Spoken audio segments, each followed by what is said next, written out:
Coin collectors and coin roll searchers struggle with coins like this. I see them posted often online, and there is a pretty easy answer for these once you understand the minting process. Before you collect or before you search coins, you should know the difference between a variety and a mint error. And I did a video on that. I'll put a link in the description. But a variety is basically a die pair run where you find more than one of the same difference on a die. It's called a die variety. And that's what a double die is. That's what a repunch mint mark is. That's what a re-engraved die is. Usually it's not clash marks, but on Franklin half dollars, it would be the Bugs Bunny. Each one of those dies, the obverse dies, have the clash marks that were in the mouth area that make it look like the teeth. So you have a die run of those. A mint error is a unique event, which something happened in the coining chamber or something happened to the planchet or that kind of thing, mostly in the striking division, where a coin gets struck a certain way that maybe into another coin or by a cap die or something like that.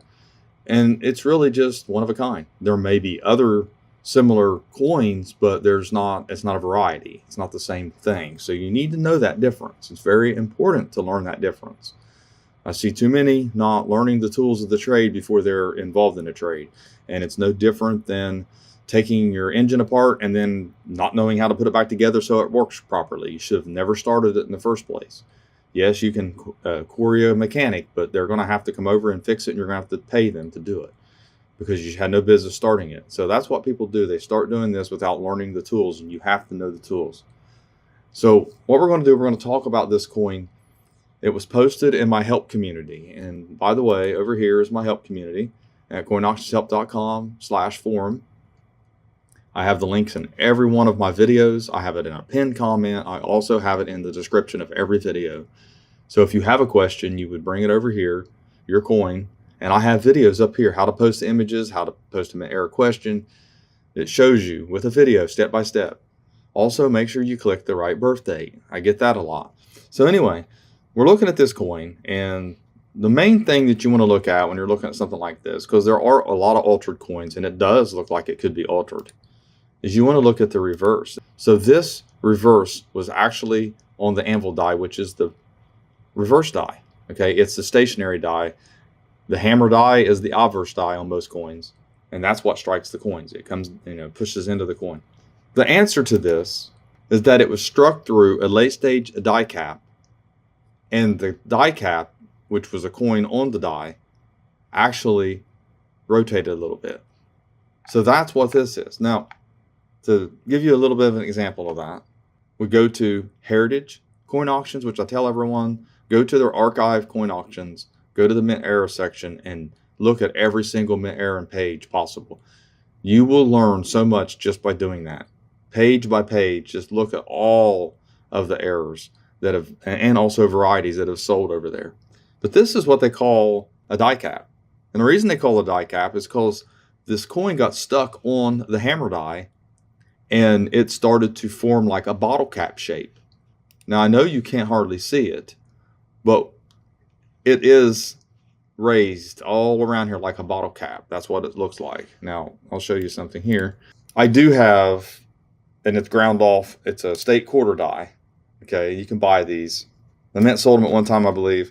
But what you are looking at is something like this. Let's say this is a flat coin at one time, and it starts to wrap around, or form a lip around the end of the die here. What happens is this area right here starts thinning out. So it'll start striking the design of the obverse through this cap coin. That's late stage. That means it's hit so many coins that now it's thinned out to the point where it's striking coins, and that's what they look like. They look like this is the cap die, but they look like this, struck through a late stage cap die.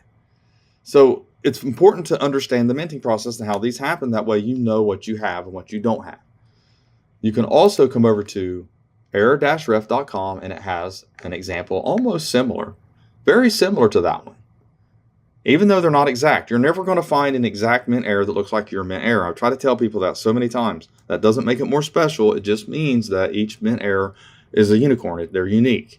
you'll find, we all know what die caps are and struck through die caps. Those are actual errors and they're known. They're not discoveries. But when you find something like this, then you know that it looks similar to probably what it is. And understanding the minting process is just too important. That's why you need to understand the minting process. I have video on the minting process. I can put all these links.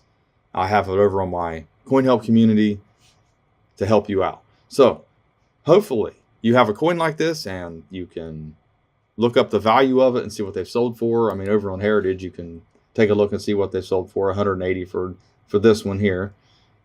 Very similar, but see, they all look different, but you can tell what they are because the reverse is pretty normal. Now, I'm not saying there's not other types that would affect the reverse if the reverse flipped over, the coin flipped over, because that can happen too. You can have flip overs.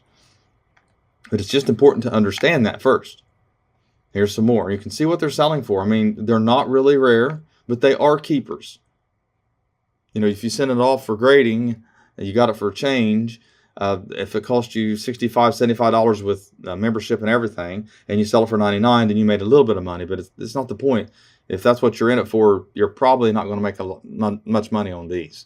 And that's what I'm trying to tell people. These are literally dramatic. I mean, these are really dramatic errors, but they're not worth a whole lot unless they're other than cents. You know, a nickel is going to be worth more than a cent. Obviously, a quarter, if you could find a cap, you know, struck through a late stage cap die quarter.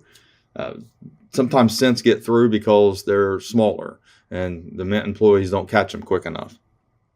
But anyways, hopefully that helped you a little bit. Understand what these are, how they happen. You know, if you study the videos, or there are videos over on the US Mint website as well. DoubleDie.com has information on some of this stuff.